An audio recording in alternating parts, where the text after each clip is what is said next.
Selamat pagi, apa kabar siswa kelas 4? Semoga semua dalam keadaan yang sehat, kuat, dan semangat untuk belajar. Hari ini kita akan belajar tema 4, kita masuk pada subtema 3 untuk muatan pelajaran Bahasa Indonesia dan juga Pendidikan Pancasila dan Kewarganegaraan. Nah, selamat datang dan selamat mengikuti pembelajaran hari ini. Hari ini tujuan pembelajarannya yaitu setelah membaca dongeng Tupai dan Ikan Gabus, siswa mampu menilai cerita secara perinci. Yang kedua, setelah membaca dongeng Tupai dan Ikan Gabus, siswa mampu mendeskripsikan penilaian cerita secara lisan dan tulisan secara perinci. Dan yang ketiga, setelah mencari informasi, siswa mampu menjelaskan hubungan simbol dengan makna sila ketiga Pancasila dengan benar. Nah, kegiatan pembelajarannya yaitu yang pertama, menilai cerita utuh dan juga makna sila ketiga Pancasila. Nah, anak-anak, tahukah kamu seorang pendongeng? Pendongeng adalah orang yang menyampaikan dongeng kepada orang lain. Mendongeng adalah pekerjaan orang tua Sani. Apa pekerjaan orang tua kalian? Nah, anak-anak, pendongeng masuk dalam kategori seniman. Adapun pekerjaannya seperti yang dikatakan tadi adalah membawakan cerita dongeng dengan baik dan menarik dengan ciri khas yang berbeda pada setiap pendongeng, baik dongeng yang ia karang sendiri maupun dongeng karangan orang lain. Nah, Ibu ingatkan kembali pengertian dongeng adalah cerita yang tidak benar-benar terjadi atau cerita fiksi ataupun cerita khayalan, dan dongeng biasanya mengandung pesan moral. Nah, hari ini kita akan membaca bersama-sama cerita dongeng yang berjudul Tupai dan Ikan Gabus. Ayo kita baca bersama-sama. Kita mulai. Dahulu kala, hiduplah sepasang sahabat di daerah Kalimantan Barat. Mereka adalah seekor tupai dan seekor ikan gabus. Setiap hari, mereka melakukan kegiatan bersama. Mencari makan, bermain, bahkan mengunjungi tempat-tempat baru selalu dilakukan bersama. Suatu hari, tupai tidak melihat gabus sahabatnya. Ia mencarinya ke tempat biasa gabus tinggal. Saat bertemu, tupai sangat kaget. Gabus terlihat lesu. Ternyata ia sedang sakit. Tupai sangat sedih. Ia menawarkan makanan untuk sahabatnya. Namun gabus tidak berselera makan. Gabus hanya menginginkan satu jenis makanan yang diyakininya dapat menyembuhkan penyakitnya. Tupai berjanji akan mencari demi sahabatnya. Setelah gabus mengatakan makanan yang dapat menyembuhkan penyakitnya, tupai sangat kaget. Ia harus mencari hati ikan hiu. Ikan hiu sangat ganas. Tidak terpikir olehnya ia bisa mendapatkannya. Namun tupai bertekad untuk mendapatkannya. Ia ingin sahabatnya sembuh. Tupai kemudian melompat dari satu pohon kelapa ke pohon kelapa lainnya yang dekat dengan tepi pantai. Saat menemukannya, ia melubangi satu kelapa dan membiarkan airnya habis. Kemudian sang tupai masuk ke dalam kelapa. Angin kencang membuat kelapa jatuh ke pantai dan ikan hiu memakannya. Di dalam perut ikan, tupai kemudian keluar dari kelapa dan menggigit hati ikan hiu. Ikan tersebut mencoba bertahan sampai kehabisan tenaga. Ombak besar membawa ikan hiu ke tepi pantai. Saat itulah tupai keluar dari mulut ikan hiu dan membawa hati ikan kepada sahabatnya. Sampai di tempat ikan gabus, tupai kemudian memberikan hati ikan hiu untuk dimakannya. Beberapa hari kemudian, tupai melihat sahabatnya segar kembali. Betapa senangnya tupai melihat ikan gabus sehat seperti sedia kala. Cerita ini disadur dari dongeng dan cerita rakyat Nusantara paling melegenda Ajeng Restiani. Nah, anak-anak, apakah kalian menyukai cerita dongeng yang menghibur dan penuh imajinasi? Dalam cerita tersebut juga terdapat banyak pesan moral yang bisa didapat. Moral menurut Kamus Besar Bahasa Indonesia merupakan sebuah ajaran tentang baik buruk yang diterima umum mengenai perbuatan, sikap, kewajiban, dan sebagainya. Sedangkan pesan adalah perintah, nasihat, permintaan, amanat yang disampaikan lewat orang lain. Sehingga pesan moral merupakan sebuah perintah, nasihat, atau amanat tentang beragam hal seperti ajaran baik. Pesan moral pada sebuah cerita dongeng sering disebut juga dengan amanat. Saat membaca dongeng, mungkin tidak sadar ada banyak amanat yang bisa didapat.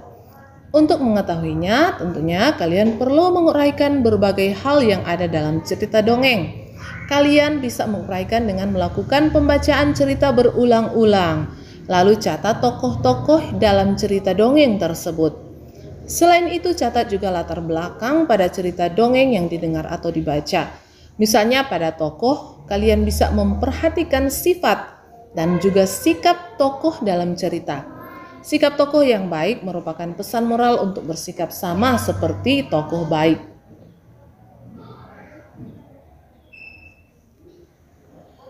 Atau apabila ada tokoh yang memiliki sifat buruk, maka tokoh itu menunjukkan pesan untuk tidak melakukan hal yang serupa. Dari tokoh dan latar belakang cerita, teman-teman bisa menguraikan pesan moral yang ada di dalamnya. Nah, sekarang teman-teman bisa memperhatikan lagi dongeng yang didengar atau yang sedang dibaca. Dan untuk tugas adalah sebagai berikut. Di sini ada peta pikiran. Berdasarkan cerita tersebut, temukan unsur-unsur cerita yang ada dalam tuliskan pada kolom berikut. Tuliskan judul, tokoh, sifat tokoh, tempat, awal cerita, akhir cerita, dan juga pesan moral. Nah, demikian muatan pelajaran bahasa Indonesia. Nah, kita ke muatan pelajaran PPKN. Anak-anak, salah satu pekerjaan yang ada di sekitar kita adalah nelayan. Banyak sekali nilai-nilai yang bisa kita pelajari dari seorang nelayan. Salah satunya adalah gotong royong. Kita akan membaca bersama-sama sikap gotong royong di kampung nelayan. Kita langsung mulai. Pak Eko tinggal di kampung nelayan dekat pantai. Ia dan warga desa yang lain bekerja sebagai nelayan tradisional. Biasanya, Pak Eko dan 6 warga lainnya berangkat pada malam hari. Mereka menggunakan perahu. Mereka bergotong royong untuk menarik jaring. Hasil ikan di hari itu dibagikan sama rata kepada 7 orang, termasuk Pak Eko. Kadang-kadang ikan tersebut langsung dijual. Hasil penjualan ikan juga dibagi sama rata. Pada saat tidak pergi mencari ikan, mereka bersama-sama membetulkan jaring yang rusak. Nah, apakah gotong royong yang dilakukan Pak Eko dan teman-temannya? Yaitu Pak Eko dan teman-temannya menarik jaring dan hasilnya dibagi sama rata kepada 7 orang. Yang kedua, sikap baik apa saja yang bisa dicontoh dari Pak Eko dan teman-teman? Yaitu gotong royong adalah hal yang dilakukan Pak Eko dan teman-temannya. Dan sikap Pak Eko dan warga kampung nelayan, sikap Pak Eko dan warga kampung nelayan mengaplikasikan sila Pancasila. Menurutmu sila keberapakah itu? Yaitu sila ketiga dari Pancasila, yaitu persatuan dan kesatuan Indonesia. Sila ketiga Pancasila berbunyi Persatuan Indonesia. Nah, anak-anak sekalian, minggu-minggu yang lalu kalian sudah belajar tentang simbol sila pertama dan sila kedua Pancasila. Minggu ini kita akan belajar simbol sila ketiga Pancasila. Kita mulai dengan pengertian sila ketiga. Sila ketiga mempunyai bunyi yang sangat erat hubungannya dengan persatuan dan kesatuan negara Indonesia. Oleh karena itu, sila ketiga ini dijadikan sebagai dasar landasan Indonesia supaya masyarakat Indonesia tetap utuh dan tidak ada perpecahan. Adapun bunyi sila ketiga yaitu Persatuan Indonesia yang berlambangkan pohon beringin. Persatuan dan kesatuan pada sila ketiga tentang gotong royong. dan juga Negara Kesatuan Republik Indonesia yang turut berperan dalam menerapkan prinsip sila ketiga. Salah satu cara yang dapat dilakukan oleh negara Indonesia yaitu melindungi bangsa Indonesia dan seluruh tumpah darah Indonesia. Nah, kita akan pelajari makna simbol sila ketiga Pancasila. Pohon beringin melambangkan sila ketiga yaitu Persatuan Indonesia. Pohon beringin memiliki akar tunggal panjang yang menunjang pohon besar ini tumbuh. Akar ini tumbuh sampai ke dalam tanah dan menggambarkan kesatuan dan persatuan Indonesia. Pohon beringin juga melambangkan pohon besar dan rindang yang bisa digunakan oleh banyak orang sebagai tempat berteduh di bawahnya. Karena itu, makna lambang sila ketiga Pancasila ini bisa diartikan bahwa negara kita memiliki fungsi sebagai tempat berteduh atau naungan untuk seluruh rakyatnya. Berikut ini adalah makna sila ketiga Pancasila, yaitu yang pertama, cinta tanah air.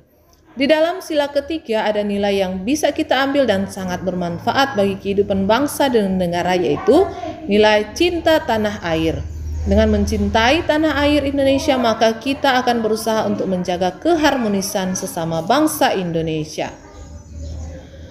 Selain itu, bangsa Indonesia juga berperan dalam menjaga alam yang ada di Indonesia. Nah, untuk melakukan cinta tanah air sebaiknya dimulai dari diri sendiri dulu. Jika diri sendiri sudah mencintai tanah air, maka bisa mengajak orang lain untuk ikut dalam mencintai tanah air. Adalah persatuan dan kesatuan. Bunyi sila ketiga adalah persatuan Indonesia. Oleh karena itu, sila ketiga memiliki nilai persatuan dan kesatuan. Persatuan dan kesatuan yang dimiliki oleh bangsa Indonesia sangatlah berperan penting dalam keutuhan Indonesia. Keutuhan bangsa Indonesia bisa memicu semangat untuk membuat negara Indonesia ke arah yang lebih baik dan lebih maju. Ada banyak cara supaya Indonesia dapat dikenal oleh banyak negara, seperti membuat prestasi baik dalam bidang olahraga, pendidikan, kebudayaan, ekonomi, dan banyak lagi. Dalam membuat prestasi sangatlah tidak mudah, bahkan dibutuhkan kerjasama antara bangsa dan negara atau pemerintah. Yang ketiga yaitu rela berkorban. Rela berkorban merupakan salah satu cara bentuk dari sikap dan perilaku nasionalisme. Sikap dan perilaku nasionalisme merupakan salah satu bentuk individu untuk mencintai negaranya. Dari rasa cinta inilah akan terbangun keinginan untuk ikut serta dalam pembangunan negara Indonesia.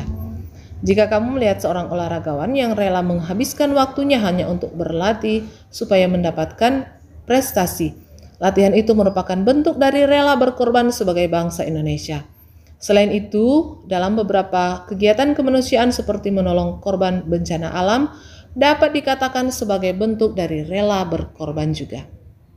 Yang keempat, bangga dalam keberagaman Indonesia. Nah, anak-anak, kalian tahu bahwa negara Indonesia sangat dikenal dengan keberagamannya, bahkan sampai ke mancanegara. Maka dari itu kita tidak sedikit masyarakat Indonesia yang sangat bangga karena memiliki keberagaman. Rasa bangga inilah yang menjadi nilai dari sila ketiga. Semakin kita bangga akan keberagaman Indonesia, maka kita akan berusaha untuk tidak membanding-bandingkan atau menjelek-jelekan setiap keberagaman yang dimiliki oleh setiap daerah di Indonesia. Hal ini tentunya jika tidak kita lakukan bisa menyebabkan terjadinya konflik sesama bangsa Indonesia. Dan yang kelima yaitu senang menggunakan produk lokal. Jika kamu adalah seorang yang sangat senang menggunakan produk lokal Indonesia atau buatan Indonesia, maka bisa dikatakan sebagai individu yang menerapkan sila ketiga. Sila ketiga ini sangatlah melatih diri kita untuk bangga memakai produk-produk buatan Indonesia. Banyak sekali produk-produk lokal yang harga dan kualitasnya tidak kalah bersaing dengan produk-produk dari luar negeri. Jadi jangan pernah ragu menggunakan produk-produk lokal dan berbanggalah karena bisa menggunakannya. Nah, anak-anak, berikut penerapannya dalam kehidupan sehari-hari. Yaitu yang pertama, rajin belajar supaya orang tua bisa merasa bangga dan kamu bisa menjadi orang yang bisa berguna bagi bangsa dan negara. Yang kedua, anak-anak bisa membangun anak-anak bisa ikut bergotong royong. Yang ketiga, bisa menjaga ketentraman dalam bermasyarakat. Yang keempat, hormat kepada orang tua, orang yang lebih tua, dan menghargai yang lebih muda. Dan yang kelima, mengajak keutuhan bahasa Indonesia sebagai bahasa persatuan. Nah, banyak lagi penerapan sila ketiga dalam kehidupan sehari-hari. Nah, untuk tugas, silakan kerjakan nomor 1 sampai dengan nomor 4. Jelaskan arti simbol tersebut. Maksudnya arti simbol ketiga ya, sila Pancasila. Lalu bagaimana hubungan makna sila ketiga dengan simbolnya? Apakah sikap Pak Eko dan teman-temannya sudah menunjukkan sila ketiga Pancasila? Jelaskan alasanmu. Jadi berdasarkan cerita tadi ya. Dan keempat, tulislah contoh lain dalam kehidupan sehari-hari yang sesuai dengan sila ketiga. Nah, demikianlah materi kita hari ini. Anak-anak tetap semangat untuk belajar dan juga semangat untuk mengerjakan tugas. Anak-anak pasti akan mampu mengerjakannya. Nah, jangan lupa untuk mencegah COVID-19, untuk melakukan protokol kesehatan dan menjaga kesehatan. Demikian, terima kasih dan jangan lupa subscribe.